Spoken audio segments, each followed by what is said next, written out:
Reports tonight that North Korean leader Kim Jong-un had been briefed, as I said, on military plans to potentially strike the U.S. territory of Guam. Defense Secretary James Mattis warned earlier today what will happen if they dare to do that. Listen to this.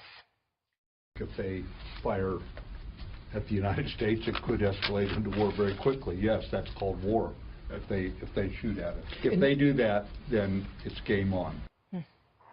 Here now, retired Brigadier General Anthony Tata, author of Besieged, and Lieutenant Colonel Brad Taylor, author of the Pike Logan series, and Bruce Klingner, Senior Research Fellow of Northeast Asia at the Heritage Foundation. He also previously served as the CIA's Deputy Division Chief for Korea. So all very well qualified with a lot of deep history in this area. And General, let me start with you because I'd like to get your reaction to what General Mattis said there. What did you think? Hey, Martha, General Mattis, Secretary Mattis is saying in a very direct way, if you shoot at us, expect consequences to come back at you in a nanosecond, and we are prepared to do that. And what you're seeing the Trump administration do is leverage all the elements of national power. So Secretary Mattis, in charge of the Department of Defense, is talking about the types of things that we can do. We've flown flexible deterrent options such as B-1 bombers and all of that. You've got today, all the talk is about the trade deal and the economic back and forth between us and China. That's leveraging our economic power. Right. And then over the weekend, we've been leveraging information power with all of our key leaders saying essentially the same thing, that this is a red line that we should not cross. So, you know, when you add all that up, Bruce, let me ask you this. You know, it appears that there's sort of incremental progress, that China is acting in a way that it hasn't before, that they are going forward with these bans against North Korea. They also suggested that if North Korea strikes first and we retaliate, that they might not move to block that. And they initially said they would. So it looks like some of these very sort of bellicose, strong language on the military front, and then the carrot and stick approach with the diplomacy seems to be nudging this process in the direction that the president has said he wants it to go. Yes or no? Well, each of the UN Security Council resolutions is incrementally better than the previous one, and therefore each one is the best in history until the next one. So China's announcement today is basically saying we will do what we are required to do under the UN Security Council resolutions. And historically what China has done is, you know, they've usually implemented the resolution sanctions for about 1 to 4 months, and then they tend to back away. Now, on the trade thing, whether that's related to North Korea or not, if it's intended to pressure China and North Korea, it's a very indirect, very slow method.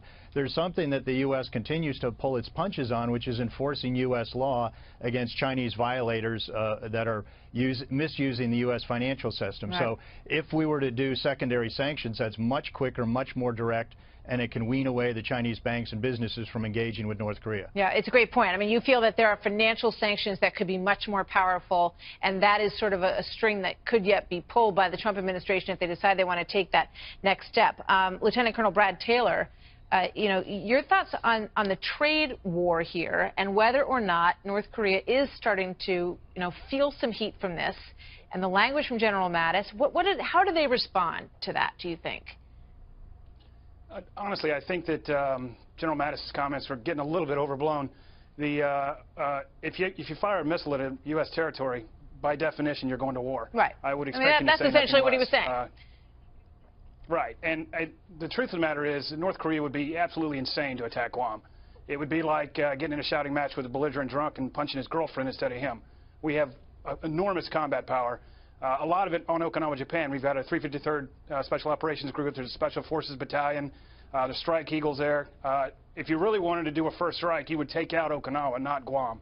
By the time the missiles reach Guam, we could have the birds in the air.